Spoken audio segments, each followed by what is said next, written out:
Hello, my name is Lauren. And I'm Kai. And welcome to the final week of Trailer Month on the Theoretical YouTube channel, where we're wrapping up our month-long exploration into film trailers with our definitive list of the best trailers of all time. Okay, maybe not objectively, but these are our favorite movie trailers. Based on everything we've broken down this week, from what we think makes trailers good to how much they rely on their trailer shots. These are our top 10 film trailers of all time.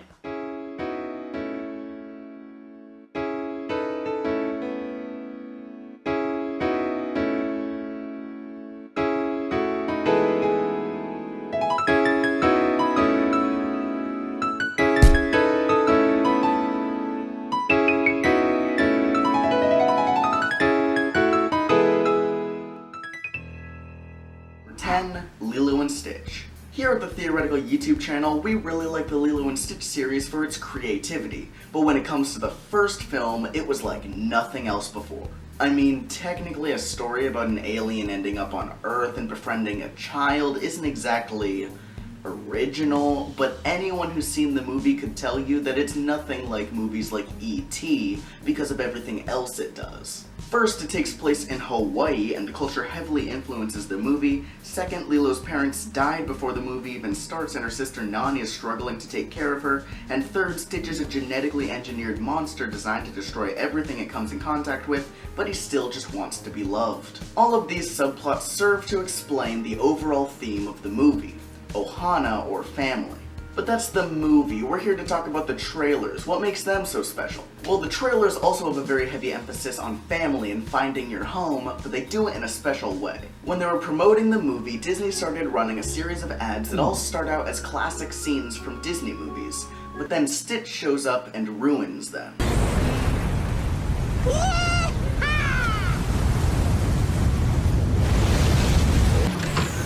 Oh, Bobby. After this, all of the characters would then tell Stitch to go get his own movie. I was singing here. Hey! You get your own movie. I'll be in my room. Get your own movie. His name is Stitch. This is just a great way to introduce the character since it tells us the two things we need to know about Stitch. He destroys everything he touches, and he just wants to find a place to call home. Number 9, The Shining. Now, I just watched The Shining for the first time ever a few weeks ago, because I've never been a big fan of horror films. But even having gone over 20 years without seeing this film, these sets and characters are so iconic in our society of recycled pop culture references that they become unavoidable. And one scene that everybody knows is the blood-filled elevator. Chilling, iconic, and just a nightmare to clean up. And that's why I love this teaser trailer for The Shining. When you strip the film down to its core, that's when it really begins to shine. It's simple, it's haunting, it's everything an intriguing thriller from the legendary mastermind of horror himself should be. It doesn't need spoiler-filled cutscenes and epic music and characters mugging to the camera. You get exactly what you paid for and so much more. And with so little information, the mystery is half the fun anyway. Number 8, Inception. We all know Inception. The mind-bending concepts, the surreal imagery, of course and this trailer has all of it. In the first few seconds of the trailer, it introduces the idea of infiltrating others' dreams and stealing private information from them. We create the world of the dream. We bring the subject into that dream, and they fill it with their secrets. Then you break in and steal it. Well, it's not strictly speaking legal. Then it introduces the other side of it, Inception, where instead of stealing information, you plant an idea in someone's mind. And during all of this explanation, we're seeing the real thing people went to see this movie for. The gravity-defying hallway, the avalanche, the city folding in on itself, the room flooding with water, the exploding fruit stands, and more. And then there's the music. Yeah, everyone talks about is great, but isn't everything. The music in this movie and this trailer is great, and of course it is, because it was written by the great Hans Zimmer, the man behind the music of Interstellar, Gladiator, and Pirates of the Caribbean. His music is great, and just like everything else that's great about this movie, this trailer does an amazing job at showing it off. The dream's collapsing. Number 7, The Crimes of Grindelwald. So whether or not you were a fan who liked this film, surely you were excited for it. I mean, it can't really be a disappointment if you weren't expecting something awesome. And this trailer is awesome. But because I can't gush forever about everything I love, here's the highlights. This trailer and this movie are gorgeously shot. The angles and the lighting and the special effects, for the most part, are really good and ground you in this magical world. It opens with a shot of Hogwarts and that rush of nostalgic feelings for the fans who feel like this movie is returning the franchise home. We have big creature and action set piece reveals like the Zowu and the Lestrange Mausoleum. And we have the game-changing reveal that Claudia Kim is in fact playing Nagini.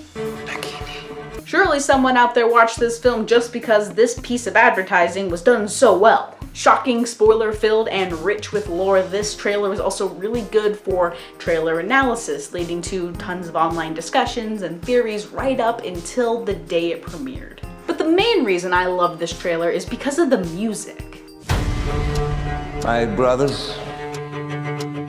Possibly the most intense, captivating, and interesting trailer music out there, it's impossible to listen to this teaser and not get excited for the film.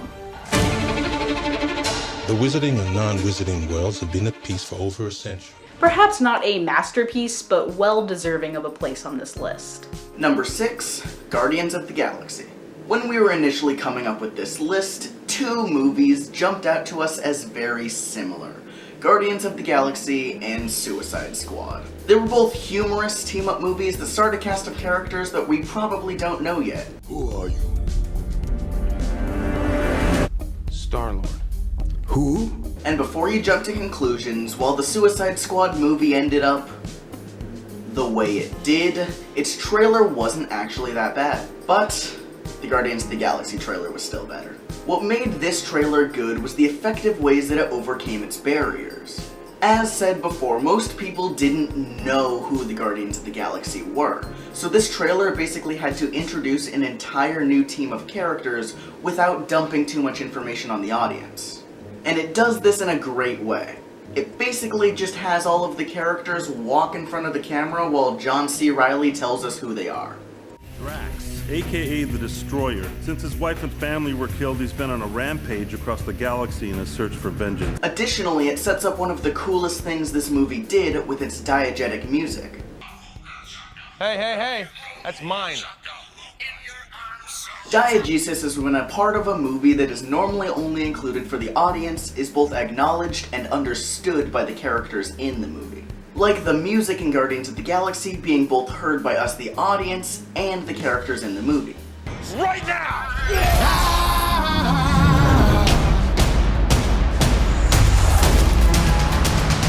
This plays a key role since the Walkman Peter uses is extremely precious to him, and the music he listens to define his character. And this trailer firmly establishes that with the song Hooked on a Feeling. They call themselves the Guardians of the Galaxy. What a bunch of a-holes. Number 5. I'm not the biggest WALLE fan. Then again, sci-fi has never been my genre, not when fantasy has such a great head start. But this trailer is actually less about the film and its advertising and more about the company behind it. This teaser starts with a stylized telling of the famous napkin meeting between 4 of the most influential people behind Pixar animation. Narrated by the director Andrew Stanton, the trailer explores the origins of some of Pixar's most iconic films. So at that lunch, we knocked around a bunch of ideas that eventually became A Bug's Life, Monsters Incorporated, Finding Nemo. All leading up to this newest idea, WALLE, a character dreamed up alongside Woody, Buzz, Flick, Mike, Sully, and Nemo. Often what so many fans of this film cite as their favorite part is the heart in the characters, a robot love story from the company of their childhoods. No other studio could make a trailer like this. A teaser that captures the start of the grand adventure for a little trash compacting robot and the beginnings of the artists who created him. It's as much a trailer for WALLE as it is for Pixar itself, a company that has always marketed itself with your heartstrings. Pixar has plenty of good trailers. I always enjoy watching whatever they put out, but this one has always stuck with me because it just felt so genuine and real. I love the WALL-E teaser because it's a little time capsule of where Pixar was in 2007, unaware of what greatness was coming next. Number 4, Rise of Skywalker. I've already talked extensively about why I love this trailer and why it's actually my favorite trailer of all time. That was in the first video of this series, What Makes Trailers Work. But here I'll just give you the gist of why I like it. In the other video I talked about the various things this trailer did that fit with the criteria I set up for what makes a trailer work. But there's one thing I couldn't quite fit to any particular criterion. And that is the massive appeal this trailer has to the sublime. The sublime is an idea that can only really be defined by the feeling you get from it. Something is sublime when it is truly awe-inspiring, when it is so amazing, so grandiose, that you just can't help but feel awestruck. You get chills when you experience the sublime, whether it's an amazing part in a song, a delectable cupcake, or a massive Death Star rising from the ground. Star Wars is built on the scale of a galaxy, and while we know that's huge, it has never really showed us how big it is. But this trailer comes the closest. It showed us how truly sublime this world is, from the massive ships in a space battle to the gigantic waves crashing over the Death Star. I could talk all day about this, but if you want that, just go watch the other video. Number 3, Logan. Logan is a film I haven't seen. Please don't kill me in the comment section. But even without actually having seen the film, this trailer almost made me cry because it's that powerful. Logan.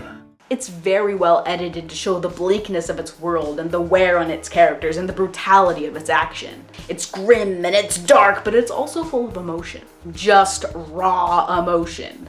So much of which is coming from the music, Johnny Cash's cover of Hurt by 9 Inch Nails. Bet you didn't know that song wasn't originally his, did you? But Cash's voice and story is so perfect for the final chapter of Logan's life, a character who's known nothing but pain in this series, represented by the epitome of hurt. I hurt myself today to see if I still feel. A weathered man close to death singing and reflecting on the life he's lived and the pain he's borne is just so thematic for the film. And the music continues to build tension in the trailer as it moves forward until the ultimate cathartic release at the end. It's a roller coaster of feelings, all captured by 1 minute and 45 seconds of story. You forget this thing is even trying to sell you something. It's heavy, it's beautiful, and it's just a really, really good trailer. Number 2, Mad Max Fury Road. Okay, we all remember the 2016 Oscars when Mad Max seemed to take everything it possibly could. At the time, I saw this and thought, what makes this movie so special? It just looks like every other action movie in theaters. But just after watching the trailer for this movie, it is apparent why it won the awards it did. You see, it's weird looking at the explosions in this movie next to some of the other explosions in Hollywood. It just looks a bit different, and it's definitely not bad. In fact, it's very good.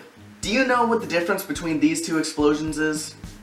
Well, this one was made in a computer somewhere, and this one was made on set the day they filmed it. That's what makes this trailer and this movie look so good. Almost everything is real. Those are actual people playing actual instruments on actual tracks, driving through the actual desert at the actual speeds they're supposed to be. And if you're not really impressed or you think I'm exaggerating, just look up Mad Max behind the scenes, or just watch this clip of them flipping a truck with people inside of it. So yeah, they deserved every award they got, from sound mixing to costume design to hair and makeup to visual effects. Wait, what? Who won visual effects? Ex Machina? I guess that actually makes sense. And number 1, Frozen 2. I mean, you're watching the Theoretical YouTube channel, what did you expect? But the first teaser trailer for Frozen 2 is my absolute favorite film trailer of all time, and I cannot tire of singing its praises. And what I find most intriguing about it is, it didn't have to be so good. This is Frozen 2, a title that basically sells itself. All it had to give us is what we expected from Disney. It could have just done what the first Frozen did, what Tangled did, what Moana did, but instead it gave us...